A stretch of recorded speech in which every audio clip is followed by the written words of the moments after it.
हम लोग वर्णिका पुस्तक के सबसे महत्वपूर्ण स्टोरी कहानी पढ़ेंगे आज, जिसका शीर्षक है धरती कब तक घूमेगी। यह कहानी जो है एक माँ का केंद्र बिंदु मानते हुए समाज में जो माँ के साथ व्यवहार संतानों के द्वारा किया जा रहा है, कहानीकार ने उसका जीता जागता चरित्र चित्रण करने का कार्य किया है। तो शीर्षक आप समझ गए कि धरती कब तक घूमेगी, जिसके कथाकार, जिसके राइटर, लेखक जो हैं कौन हैं? सावर दहिया जी हैं, जो यह एक राजस्थानी भाषा के प्रांगत लेखक माने जाते हैं। और इन्होंने सर्वप्रथम इस कहानी को राजस्थानी भाषा में ही लिखने का कार्य किया। फिर उसके बाद इस भाषा को हिंदी में अनुवादित उन्होंने स्वयं किया और हिंदी में अनुवादित कर कर हमारी पाठ्य पुस्तक में इस कहानी को शामिल किया गया है। सबसे पहले इसमें पात्र का आप देखिए कि प्रमुख पात्रा जो है इस कहानी की, जो नायिका है, जिसका नाम सीता है, जो एक माँ की भूमिका में अपनी भूमिकाओं का निर्वाह कर रही है। फिर इनके 3 पुत्र हैं। बड़े पुत्र का नाम कैलाश है, जिसकी पत्नी राधा है, और दूसरे पुत्र का नाम नारायण है, जिसकी पत्नी का नाम भवरी है, और तीसरे पुत्र का नाम बिज्जू है, जिसकी पत्नी का पुष्पा है। यानी कहने का अभिप्राय यह है कि सीता का घर जो है भरा पूरा परिवार है, और सीता का पति जो है उनका देहांत हो गया था। यानी पति के मरने के उपरांत घर की सारी जिम्मेदारियों का निर्वाह सीता अकेली कर रही थी। सीता के घर में 3 बेटे, 3 बहुएं, पोते पोतियाँ, नाती नतनियाँ, ये सारे सदस्य वहाँ थे। यही कारण था कि सीता का घर चहल पहल स्वरों से गुंजयमान होता था। लेकिन जब सीता के पति का देहांत होता है और इनके बच्चे सब बड़े बड़े हो जाते हैं, शादी विवाह हो जाता है, फिर घर में खटपट होनी शुरू हो जाती है। यह कहानी यहीं से जन्म लेता है, जो पूरे गांव, घर, शहर, प्रत्येक घरों में यह घटित घटनाएं सदैव घटती रहती है। तो आइए इस कहानी की विशेषार्थ की ओर चलें, इसकी सारांश की तरफ जाएंगे और इस कहानी के द्वारा समाज को कहानीकार ने क्या मैसेज छोड़ा है उसके बारे में भी समझने की कोशिश करेंगे। समझिए कि सीता के पति की मृत्यु के उपरांत जब सीता को लेकर घर में खटपट चलता है। क्योंकि सीता को रखने की जो जिम्मेदारी है, तीनों बेटों में से कोई एक बेटा भी आगे बढ़कर उस जिम्मेदारी को वहन करने की बात नहीं करता है। यही कारण है कि सीता एक भार स्वरूप अपने बेटों के कंधों पर पड़ जाती है, और इसके लिए सीता को अपने ही घर में घुटन महसूस होती हुई दिखाई दे रही है। आज सीता को याद है कि फागुन का महीना था और घर में जो हैं कई प्रकार की व्यंजनात्मक भोज्य पदार्थ का निर्माण हो रहा था, बन रहा था, और इन व्यंजनात्मकों में ऐसा लग रहा था कि सीता कहीं खो गई है। सोचिए कि कैलाश की पत्नी, जो कि हलवा बनाने का काम कर रही है, बेसन को भूंजने का काम कर रही है, उसे देखते हुए सीता को लग रहा है कि वह खुद ही भूंजे जा रही है। ऐसी भावनाएं, ऐसे विचार सीता के अंदर उत्पन्न होती है। उसे याद है कि जब भी वह अपने काली ओढ़ना को देखती है तो उसे अपने पति का स्मरण हो उठता है कि किस तरह से उसका पति जिंदा था तो घर का सारा परिवार एक साथ मिलजुल कर रहते थे, एक दूसरे की बातों को शेयर करते थे, और घर खुशनुमा माहौल से, वातावरण से गुंजयमान रहता था। लेकिन आज हालात यह हो गई है कि प्रत्येक लोग जो हैं वह अपने घरों की दीवारों में वह बंद दिखाई हुआ दे रहा है। इस प्रकार हम कह सकते हैं कि कहानीकार जो है सीता की भावनाओं को क्या किया है, प्रेरित करने का और उसे निरूपित करने का कार्य किया है। आज घर में पहली बार जो है वह मीटिंग लगती है, अर्थात कैलाश को एक खींच आता है, गुस्सा आता है, क्योंकि वह अपने पास माँ को रख रहा था। लेकिन उसे गुस्सा इस बात की है कि क्या माँ को सिर्फ हम अकेला बेटा हैं? क्या इसके और 2 बेटे नहीं हैं? क्या माँ की सारी जिम्मेदारी हमारे ऊपर है? क्या उन दोनों बेटों के ऊपर नहीं है? इसलिए कैलाश जो है चाय की सिसकियों को लेते हुए सुबह सुबह ही दोनों भाइयों को आवाज़ दिया और नारायण तथा बिज्जू को बुलाने का कार्य किया। बैठक हुई, मीटिंगें चली और कैलाश ने क्रोध भरे स्वर में कहा, क्या इस माँ का वहन सिर्फ मैं करूँगा या तुम लोग भी करोगे? क्या तुम लोग इसकी संपत्ति में हिस्सा नहीं लोगे? क्या यह तुम्हारी माँ नहीं है? इस तरह की बातें चलती रहती है। नारायण जो सीता के मंझले बेटा है वह बोला कि भैया आप जो भी कहेंगे हम उन बातों को मानने के लिए सहर्ष स्वीकार कर लेंगे। लेकिन जो सबसे छोटा लड़का था जिसका नाम बिज्जू था वह चुपचाप रहता है, खामोश रहता है, क्योंकि बिज्जू हमेशा अधिक बोलने में विश्वास नहीं रखता था और वो ज़्यादा बातें नहीं करता था। उसकी चुप्पी ही, उसकी खामोशी ही लोगों के लिए चिंतन का विषय बन जाता था। लेकिन जो भी हो, फैसला लिया गया कि ठीक है, तो मंथली अर्थात पाला या पाली पर हम लोग माँ को रखते हैं। प्रत्येक महीने हर एक बेटा जो है माँ को रखने का काम करेगा। तो इस निर्णय का लोग स्वागत किए और माँ जो है फिक्स हो गई कि प्रत्येक महीने अपने बेटे के पास बारी बारी से क्रमानुसार जो है पाला बदलते हुए अपने जीवन का निर्वाह करने का काम करेगी। अब यहाँ कहानीकार यह बताने का प्रयास किया है कि एक अकेली माँ अपने सभी संतानों को पाल लेती है, पोस लेती है और पालते हुए उसे बड़ा कर लेती है। लेकिन 3 बेटे के लिए एक माँ भार बन जाती है, बोझ बन जाती है और उसका वहन करने में तीनों बेटा असमर्थ हो जाता है। तो सीता इस बात को सोचकर अंदर ही अंदर टूट जाती है। उसकी आंखों में रुआसी सी आंसू आ जाते हैं। वो तो इतनी टूट चुकी होती है कि आंखों से आंसू को बहने भी नहीं देती है और सिसकियाँ ले लेकर उसे अपने दर्द को, अपनी पीड़ाओं को हृदय में ही दफन कर देती है। इस प्रकार से सीता आज काफ़ी टूट चुकी है। अब देखिए, बात यह होता है कि कैलाश के हिस्से में सीता रहती है क्योंकि ज्येष्ठ या बड़ी बहू है और इसके हिस्से में रह रही है। कैलाश जो है, कैलाश की पत्नी जो बनाती है वह खुद भी खाती है और माँ को भी खिलाती है। लेकिन उस भोजन के खिलाने में उसके जो ताने होते हैं वह ताने कहीं जहर से भी अधिक होता है। माँ के लिए यह सहना असहाय हो जाता है। तो एक मंथ बीतने के बाद फिर सीता चली जाती है मंझले बेटे के पास अर्थात नारायण के हिस्से में आ जाती है। और नारायण की पत्नी का नाम इसमें से बताया गया है, क्या है? भवरी है।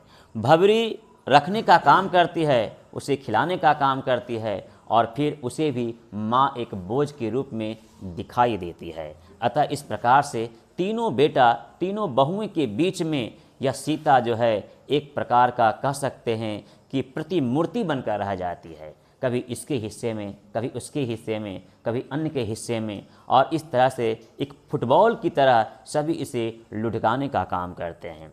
सीता का इस तरह का जो व्यवहार सीता के साथ हो रहा है, सीता को बेढंग लग रहा है, असहाय लग रहा है कि आज अगर हमारे पति होते तो शायद यह दिन देखने को नहीं मिलता। किसी की हिम्मत नहीं होती कि यह सब काम करता, क्योंकि हमारे पति आज या तो 2-4 चमाटे बेटों पर जड़ देते या गाली गलौज करने का काम करते। खैर छोड़िए, जो बीत गई है सो बात गई है। इस तरह से सीता एक प्रकार के अपनी भावुकता में बह जाती है और फिर 3 बहुओं के बीच में तानों का सिलसिला जारी हो जाता है। समझिए कि जब सीता पुष्पा के हिस्से में आ जाती है तो फिर नारायण की पत्नी भवरी जो है अपने बेटे के जन्मदिन के ऊपर रसमलाई जो है भेजने का काम करती है। इस पर जो है पुष्पा गर्म हो जाती है कि क्या तुम अपने हिस्से में जब तुम्हारी माँ थी तो तुमने इसे विभिन्न प्रकार की रसमलाई खिलाने का काम नहीं की, लेकिन आज तुम रसमलाई देकर हमें यह नीचा दिखाने का काम कर रही है कि हम गरीब हैं। अगर तुम बड़ी अमीर हो, तुम औकात वाली हो तो अपनी सीमा में रहो, अपने दायरे में रहो। इस तरह की बहुएं की जो नोक झोंक चलती है, बेटों की आपसी जो टकराहट चलती है, इस सब के बीच में माँ जो है वह घुटन महसूस करती हुई दिखाई दे रही है। अब समझिए कि जब पाले बदलने की बात आती है तो बड़े लोग तो नाखुश दिखाई देते हैं, लेकिन छोटे लोग जो होते हैं वह खुश दिखाई देते हैं। क्यों? क्योंकि पोते और पोतियों को यह लगता है कि अब दादी के साथ हमें रहने का समय आ गया है, वक्त आ गया है, उनके साथ खाना खाएंगे, उनकी कहानियाँ सुनेंगे, उनसे लोरियाँ सुनेंगे और हमें रात बिताने का समय आएगा। तो ये बात सोचकर बच्चे खुश हैं पाली बदलने पर, लेकिन बड़े लोग, उनके माता पिता जो हैं वह नाखुश हैं, यह सोचकर कि अब जो है एक आदमी का भार हम पर बढ़ जाएगा और खर्च जो है वह भी बढ़ जाएगा, इसका मैनेजमेंट करना काफ़ी कठिन हो जाएगा, जटिल हो जाएगा। तो एक माँ जो है अपने बेटे के ऊपर भार स्वरूप दिखाई दे रही है। यह क्रम, यह सिलसिला चलते रहता है और माँ पाले पर पाले बदलते रहती है। इस पाले के क्रम में बच्चे खुश हैं, बड़े नाखुश हैं। इस क्रम में सीता सबसे मायूस रहती है, सीता सबसे उदास रहती है, उसे घुटन महसूस हो रही है। ऐसा लग रहा है कि लोग कहते थे कि आकाश फैली हुई है, धरती भी फैली हुई है और इन दोनों के बीच में समय अनंत दिखाई दे रहा है। लेकिन आज ऐसे लग रहा है कि आकाश भी जो है वह संकुचित हो गया है, यह पृथ्वी जो है वह सिकुड़ सा गया है और आँखों के आगे जो है अंधेरा छा गया है। अब सीता को यह लग रहा है कि हमें ये लोग देते क्या हैं, 2 वक्त की रोटी।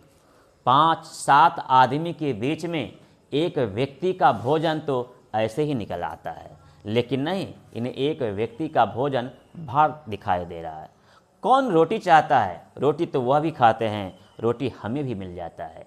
हम कौन सा हमारे जो हैं रसमलाई है या भुंजा हुआ व्यंजनात्मक पदार्थ है या विभिन्न प्रकार के भोजन की मांग करते हैं? नहीं, जो वो खाते हैं वो हम खाते हैं।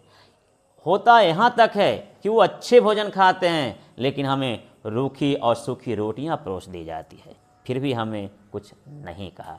यानी सीता को आज भी कहीं ना कहीं हृदय में एक ठेस है, दर्द छिपा हुआ है, जो अपने बेटे और बहुओं से बयान नहीं कर सकती है, क्योंकि न बोलने पर तो उसे ताने सुनने पड़ते हैं, बोलने के बाद तो उन्हें और क्या सुनना और सहना पड़ेगा, शायद यह सीता ही कल्पना कर सकती है। इस प्रकार से ये सारे विचार जो है जन्म लेता है और उसके अंतस्थ मन को और भी पीड़ा पहुंचाने का काम करता है। अब सोचिए कि सीता को ऐसा लग रहा है कि यह 2 वक्त की रोटी हमारे बेटे के लिए भार स्वरूप दिखाई दे रहा है। एक पेट तो एक जानवर, एक कुत्ता भी पाल लेता है। अगर हमें रोटी ही खाना है तो हम किसी पड़ोसन के यहाँ, किसी दूसरे के घर में जाकर बर्तन मांज लेंगे, कपड़े खींच देंगे, उनके बच्चों को खिला लेंगे और इस तरह से हमें वह 2 वक्त की रोटी दे देंगे। तो ये सब भावनाएं उसके अंदर विह्वल होता है। वो सोचती है कि हम दूसरे बच्चे को नहीं खिलाते हैं, हम तो अपने पोते और पोतियों को खिलाते हैं। लेकिन उनकी बहुएं सोचती है कि यह तो एक मजदूरनी की तरह जो है हमारे यहाँ काम करती है, अर्थात एक सास में माँ की छवि उसे दिखाई नहीं देता है, उसे एक मजदूरनी, एक दासी, एक नौकरानी की छवि दिखाई देता है। और यही कारण है कि नौकरानी की तरह ही उसका ट्रीटमेंट, उसका व्यवहार उसके साथ करने का काम करती है लोग, जिसे सीता को बहुत दुख पहुँचाने का काम करता है। आज हद तो तब हो गई जब कैलाश ने फिर नारायण और बिरजू को आवाज़ लगाया और बोला कि आज दूसरी निर्णय दिया जाएगा कि माँ जो है वह पाली बदलने पर ऐसा लग रही है कि काफ़ी दुखी रहती है और यह ठीक नहीं होगा, क्यों ना हम लोग 50-50 रुपये देकर इसे किनारा कर दें। अर्थात 3 बेटे तो तीनों 50-50 रुपये देंगे मंथली में, तो 150 रुपया। कैलाश कहता है कि ये 150 रुपया में तो माँ अपने मंथली जीवन को अच्छी पूर्वक निर्वाह कर सकती है, किसी के दरवाजे पर जाने की आवश्यकता इसको नहीं है, कोई पाला बदलने की इसकी कोई आवश्यकता नहीं है, और कभी कभार तो हम इसे चाय पिला ही दिया करते हैं, तो चाय की टेंशन भी नहीं है। लेकिन आज प्रत्येक की बातों को जो है माँ अर्थात सीता के हृदय को छलनी कर रहा था कि अब जो है इन लोग हमें एक दासी के रूप में पेमेंट यानी मंथली देने का काम करेंगे, वेतन देने का काम करेंगे, अर्थात ये हमें माँ नहीं नौकरानी समझ रहे हैं। क्या इसी दिन के लिए हमने इन तीनों बेटों को पालने का काम किया, गर्भ में रहकर उस दर्द और पीड़ाओं को सहने का काम किया, भरी जवानी में अपनी सौंदर्यता को बलिवेदी पर चढ़ाकर पेट की कटौती करते हुए हमने अपने संतानों को युवा अवस्था में डालकर उसके विवाह संबंधों को बढ़ावा देकर उसकी गृहस्थ जीवन को बसाने का काम किया। आज यही लोग हमारे गृहस्थ जीवन को बर्बाद करने पर तुल गए हैं। सीता के ऐसे कई प्रकार के ख्याल दिमाग में आते हैं, लेकिन इन विचारों को वह अपने बेटों के सामने नहीं रख सकते हैं। जितने भी निर्णय लिए गए, जितने भी मीटिंग और बैठकें बुलाई गई, उन सारी बैठकों में सभी भाई आपस में बात तो करते थे, लेकिन किसी ने माँ से नहीं पूछा कि माँ तुम्हें यह मंजूर है या नहीं है। क्यों? माँ की पूछने की इसमें कोई ज़रूरत ही नहीं समझा। इस प्रकार से माँ टूट जाती है, काफ़ी टूट जाती है, और उसे लग रहा है कि जब हमें अपने ही घरों में नौकरानी बनकर जीवन व्यतीत करना है तो फिर ऐसे घर को छोड़ देने में ही हमारी भलाई है। क्योंकि सीता एक ईमानदार महिला भी है, सीता एक चरित्रवान महिला भी है, खुद गर्ज स्त्री भी है, उसमें ममता स्नेह भाव जो है कुट कुट कर भरा हुआ है। इसीलिए तो सारे अपमान को झेलते हुए, सारे ताने को सुनते हुए भी वह परिवार से जुड़ी रहना चाहती है, लेकिन परिवार वाले उसकी इतनी अपमानित करते हैं, इतनी अवहेलना करते हैं कि सीता अंत में विवश होकर घर छोड़ने के लिए वह निर्णय ले लेती है, और अंततः वह किसी अंधेरी रातों में अपनी गठरी और पटरी को जोड़कर कुछ सामान उसमें रखती है, पोशाकों को, और लेकर वह निकल जाती है।